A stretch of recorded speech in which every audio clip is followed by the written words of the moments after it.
Shalom, selamat pagi jemaat dikasih Tuhan. Kembali kita berjumpa dalam renungan pagi.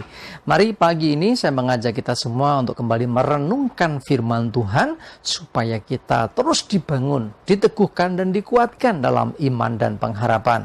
Karena sesungguhnya firman Tuhan inilah sumber kekuatan, sumber hikmat, bahkan firman Tuhan jadi pedoman tertinggi bagi hidup kita.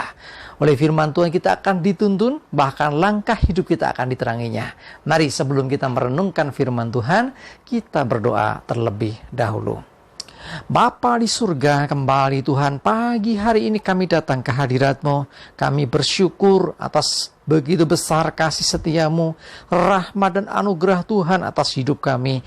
Bahkan berkat dan kemurahan, pertolongan, penyertaan, bahkan perlindungan-Mu atas hidup kami ya Tuhan. Dan pagi ini juga Tuhan, mohon tuntunan melalui firman-Mu. Mari Tuhan singkapkan dan nyatakan kebenaran firman-Mu.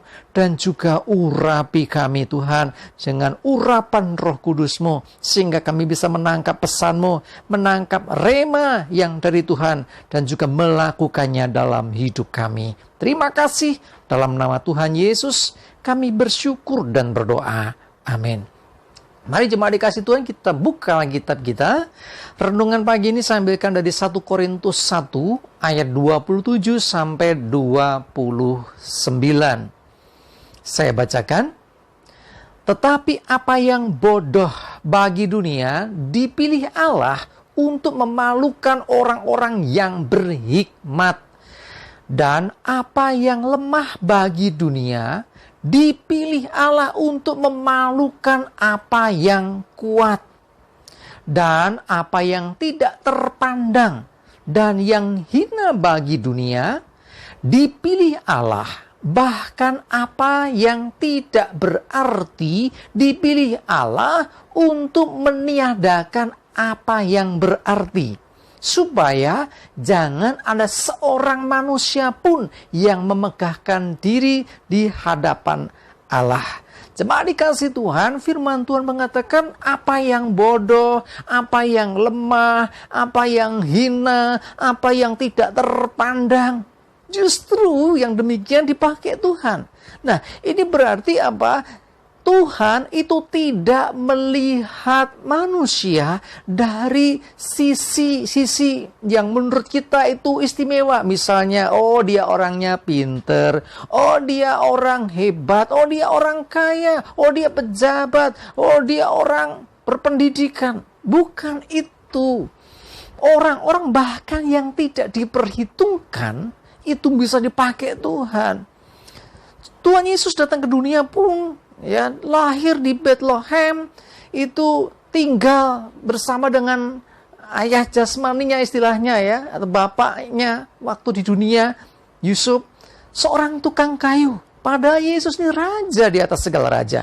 Kenapa Yesus tidak lahir saja di istana? Nah, artinya apa? Yang sederhana sekalipun bisa dipakai Tuhan. Kabar baik diberikan Tuhan kepada gembala-gembala di padang Efrata. Loh, kenapa nggak dikasihkan kabar baik itu kepada cendekiawan, orang-orang pinter dulu yang di istana itu loh? Di istana Herodes kan banyak orang pinter. Enggak, ternyata gembala-gembala. Walaupun juga Tuhan pakai sih ya orang-orang Majus. Tetapi perhatikan, gembala-gembala ini didatangi malaikat loh. Ya, jadi apa yang tidak diperhitungkan sering dipakai Tuhan untuk perkara besar. Coba lihat murid-murid Yesus. Siapa mereka? Orang-orang Galilea yang tidak terpandang. Secara pendidikan bukanlah orang pendidikan. Secara materi bukan orang yang kaya raya. Ya, kenapa nggak pakai orang-orang yang di Yerusalem? Kenapa nggak pakai orang-orang pinter? Tetapi justru orang-orang Galilea yang kebanyakan itu adalah nelayan atau orang yang cari ikan. Jadi Tuhan bisa pakai loh. Kita perhatikan murid-murid Yesus luar biasa. Bahkan selain Yudas Iskariot, ya, itu mereka mengalami aneh yang luar biasa sampai banyak di antara mereka itu harus mati dengan cara yang mengerikan. Tetapi mereka ternyata setia. Ya, kecuali Yohanes ya, yang akhirnya dia bisa bertahan di Pulau Patmos. Yang lain-lainnya mengalami, Petrus, yang lain-lainnya. Nah, artinya apa? Yang dipandang sebelah mata mungkin di dunia ini ternyata luar biasa dan Tuhan nggak salah pilih. Ya, ada banyak contoh di Alkitab apa yang lemah, apa yang tidak terpandang itu dipakai untuk perkara-perkara besar. Coba lihat Daud. Ya, kenapa untuk menghadapi seorang Goliat yang badannya tinggi besar, Tuhan pakai seorang anak, pakai bahasa saya, anak kecil secara fisiknya. Bahkan kalau kita lihat kisahnya, kakak-kakaknya ikut wajib militer. Kok Daud gak ikut? Mungkin secara postur tidak memenuhi syarat. Tetapi kita tahu bahwa apa yang dipandang sepele, dipandang rendah ini, ternyata dipakai Tuhan untuk perkara yang besar. Goliat yang besar, yang kuat itu pun tumbang di tangan Daud.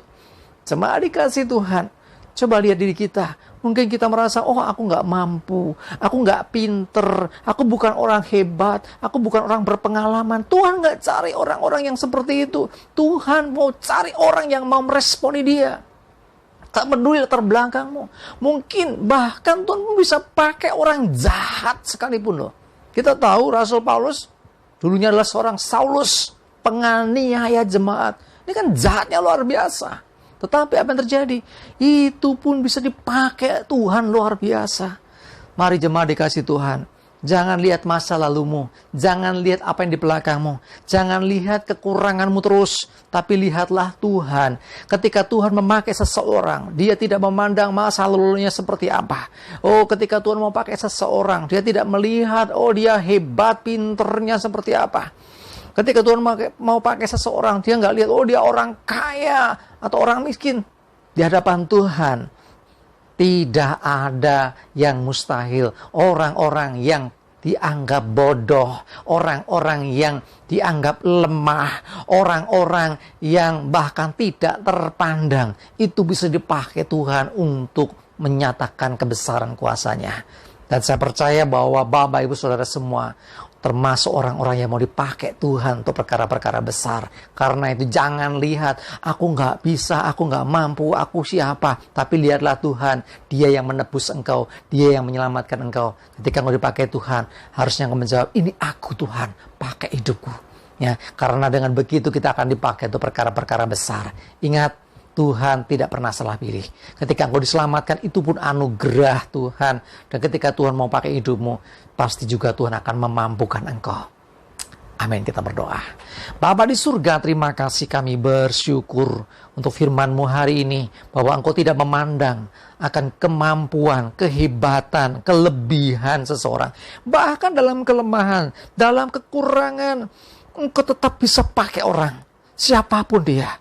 Termasuk kami Tuhan, kami banyak keterbatasan, kekurangan. Tetapi kami bersyukur ketika Tuhan mau pakai hidup kami. Mari Tuhan nyatakan kuasa-Mu, nyatakan Tuhan kehendak-Mu atas hidup kami. Sehingga melalui hidup kami, nama Tuhan dipermuliakan. Terima kasih Tuhan, kami mau Tuhan meresponi panggilan-Mu. Kami mau mengikuti pimpinan-Mu. Terima kasih, kami serahkan hari ini hidup kami dalam pimpinan Tuhan. Jauhkan celaka dan mara bahaya. Damai, sejahtera, dan berkat Tuhan menyertai kami semua. Dalam nama Tuhan Yesus kami bersyukur dan berdoa. Amin. Ayo jemaat dikasih Tuhan, semangat terus, maju terus dalam iman dan pengharapan. Tuhan Yesus memberkati kita semua. Amin.